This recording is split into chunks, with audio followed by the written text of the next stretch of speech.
Hello and welcome to Bermuda. This is episode 3 of my single-handed transatlantic. I'm just stopping over for a few days to make some repairs and some preparations for the next leg of my journey. So keep watching and you'll see what I'm up to for a few days.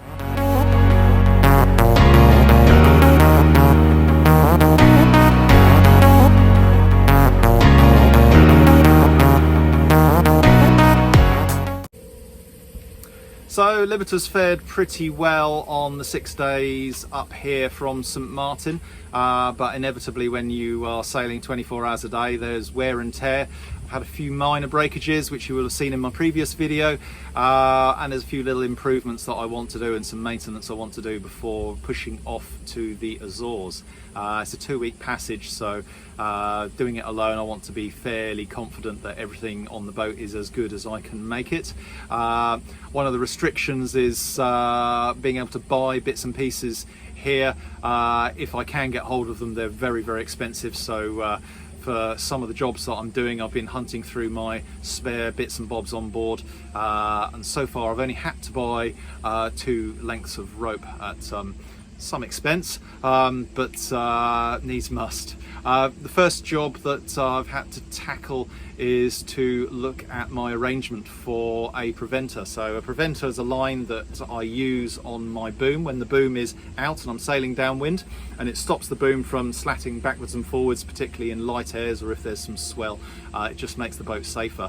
What I have been doing up until now is to use a line, and I just take it forward to one of the cleats right up at the bow, which in itself is absolutely fine, but it does mean I need to go to the bow to release it, and in the middle of the night or in particularly bad weather, if I just want to do a quick jibe, that's not ideal. So I'm going to try and put a system on the boat similar to what I had on a previous boat. So it will be a line going forward from the cockpit up to the front of the boat, where it will go through a turning block, or in fact it's going to go through some low friction eyes, and then come back and just be clipped onto the guardrail.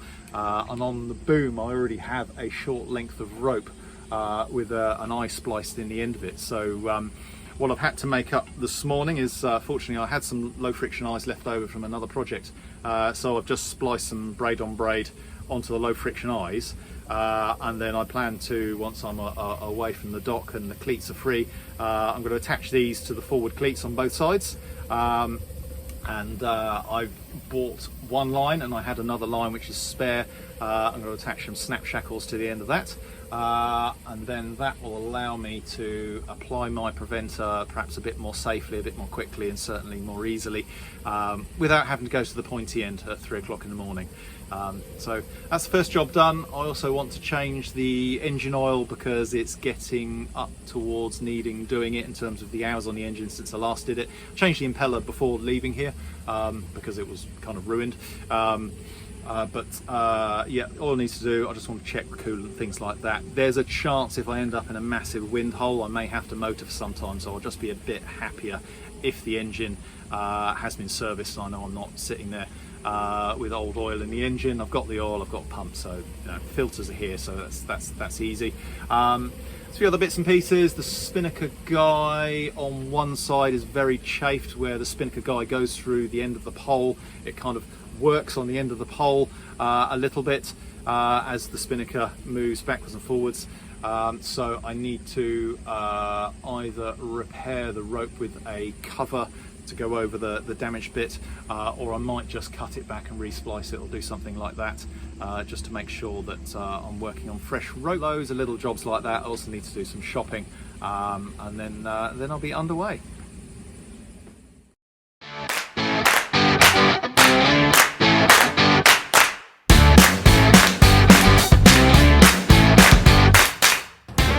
I'm definitely not an expert splicer. It takes me a bit longer than a rigger that does it all day every day, but I get by. 3-strand is very easy. This is braid on braid, which is also very easy. Other types of rope are slightly more tricky.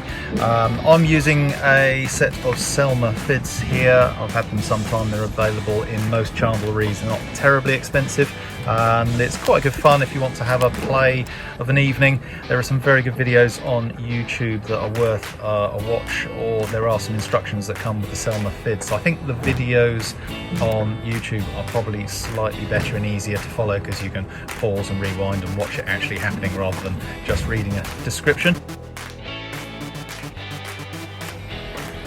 The best piece of advice I think I can give anyone who wants to try splicing for the first time is go and buy or find some brand new braid on braid.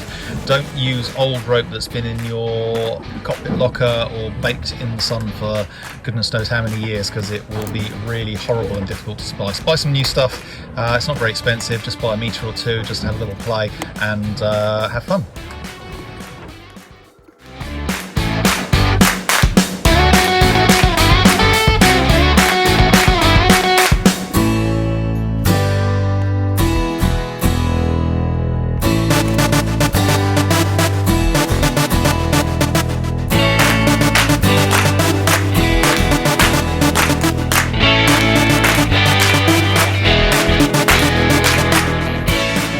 Up the dinghy a little bit earlier, I was having a quick look around the mast and I found a split pin, which was slightly worrying. So had a quick search, and very fortunately I found where it's come from.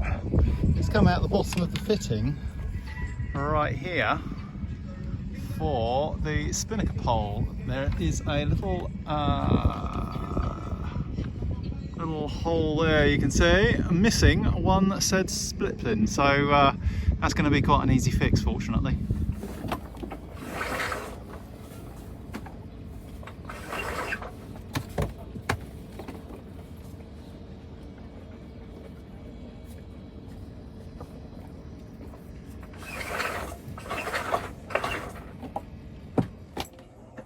So it's not the nicest job in the world, but the oil is getting a little bit dirty, and there's a chance I might need to do a fair amount of motoring if I end up in a big wind hole. So I figured putting some new oil in the engine is not going to be a bad thing, because I have the filter, I have the oil, so it's easy peasy. And I used to use a vac pump for doing this, a little manual one which you used to pump. You've probably seen them around if you've ever done any boat maintenance, but I bought a really cheap electric pump off eBay, and it's brilliant. As long as you warm the oil up, which you should do anyway, it sucks it out.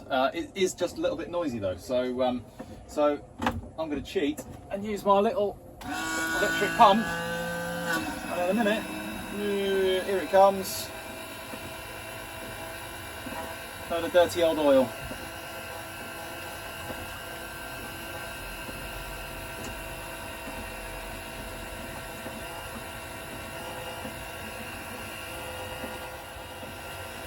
So a few minutes of that and it'll be ready for new oil. So that's the oil changed, easy peasy. I only hit one very minor snag. I was a bit of a silly boy when I bought the oil. I didn't check the quantity, and in the UK I would normally just pick up a tub of oil and it'd be 5 litres, as it is much through all of Europe.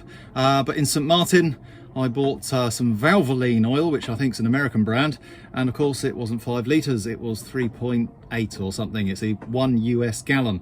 The Americans have caught me out. Fortunately, I had just about enough.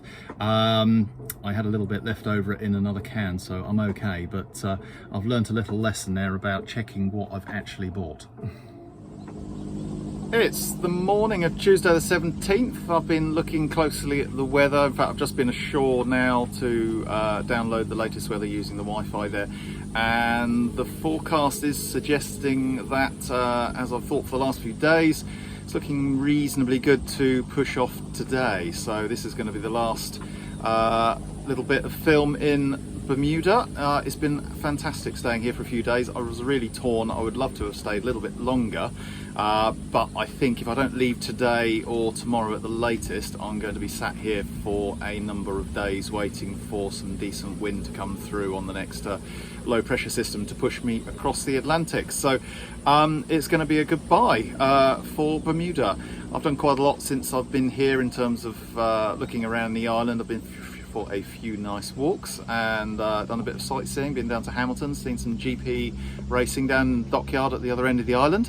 I've gone through all the bits of chafe ropes, I've replaced the second reefing line, serviced the engine, and I'm looking around the boat to try and remember all the little jobs I've done, but there have been quite a few of them.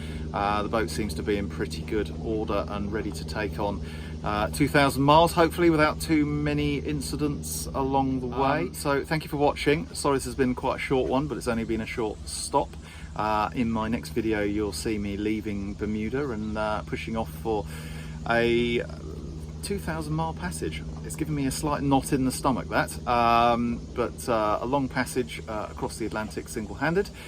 In my previous video you'll see me sailing from St. Martin up to here solo over 6 days. Thank you for watching. See you on the next one.